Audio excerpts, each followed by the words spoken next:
In January 2023, Supreme Court Collegium sent a list of people who can be appointed as the High Court judges. The government rejected 5 names out of them. Saurabh Kirpal, who was recommended for Delhi High Court judge. Somasekaran, who was recommended for Bombay High Court judge. John Satyan for Chennai High Court judge. Amitesh Banerjee and Sakya Sen for Bengal High Court judge.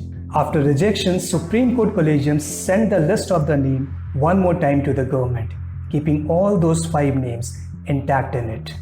This time, government had no choice but to accept all the names, because as per rule, if Collegium sent the list of names for the second time, government will have to accept it. Now, before going deep into the Collegium system, let's try to find out why government rejected all those 5 names at the first place.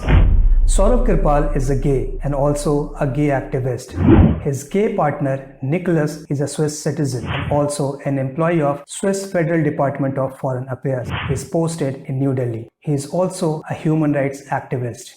According to Foreign Intelligence Agency of India, this man can't be trusted. And that is why RAW many times in the past recommended not to appoint Saurabh Kirpal as a judge of any high court. Amitesh Banerjee, the son of UC Banerjee, who was the head of commission set up by UPA government in 2002 in the case of Sabarmati Express burning in Godhra that killed 58 car sevaks. It was him who ruled out any conspiracy behind the burning of Sabarmati Express and stated that it was just accidental. Somasekaran is a corporate lawyer from Mumbai.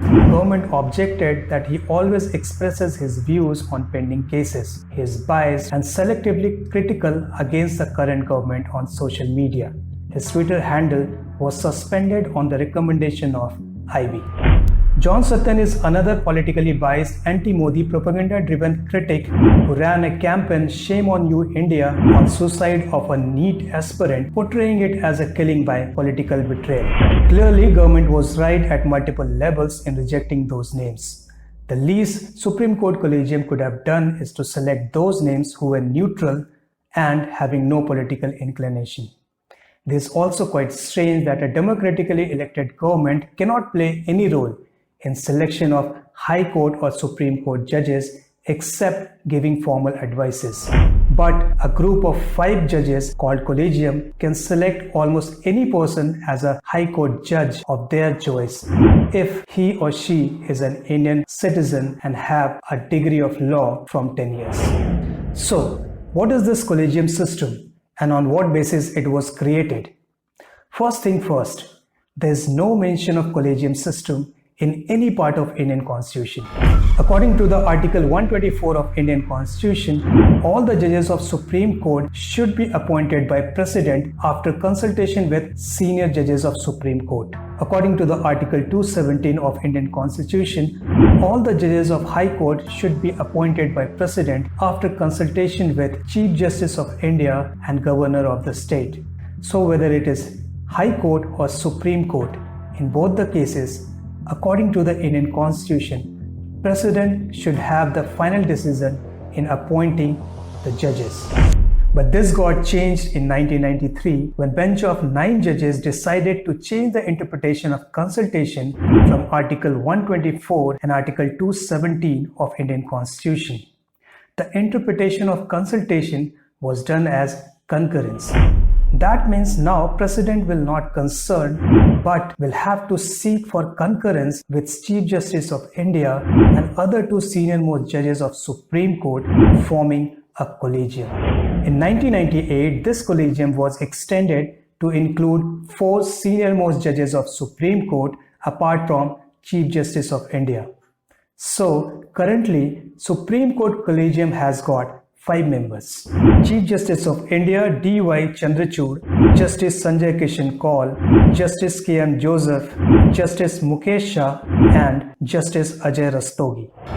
Chief Justice D.Y. Chandrachud is the son of Yashwant Vishnu Chandrachud, who was the longest serving Chief Justice in the history of India.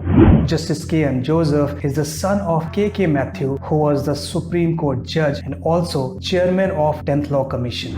The father of Ajay Rastogi, Mr. Harish Chandra Rastogi, was also a High Court Judge. In 1979, Yashwant Vishnu Chandrachud, who is the father of D.Y. Chandrachud, recommended the name of B.N. Kirpal as the judge, who is the father of Saurabh Kirpal. In 2000, B.N. Kirpal recommended the name of D.Y. Chandrachud as the judge. In 2022, D.Y. Chandrachud recommended the name of Saurabh Kirpal as the judge of High Court. According to the Supreme Court data, 38% of incumbent judges have deep family connection in judiciary and government. That means out of 38 judges, 12 judges are either directly connected to a former judge or a political leader. Clearly, collegium is all about keeping the whole judiciary system as the private property of few families. In August 2014, government tried to remove this opaque and inefficient collegium system by a newer, transparent and efficient system known as NJAC, National Judicial Appointment Commission. But in 2016, a constitution bench of Supreme Court rejected it, saying that they are going to improve the collegium system by increasing the transparency and efficiency. But what exactly happened after that? 4.3 crore out of 5 crore cases, that means around 85% of total cases are pending in district court across the country as on December 2022. 69,000 cases are pending in Supreme Court alone. Approximately 59 lakh cases are pending in 25 high courts across the country. But according to the CJI D.Y. Chandrachud, people have become quite intolerant and impatient.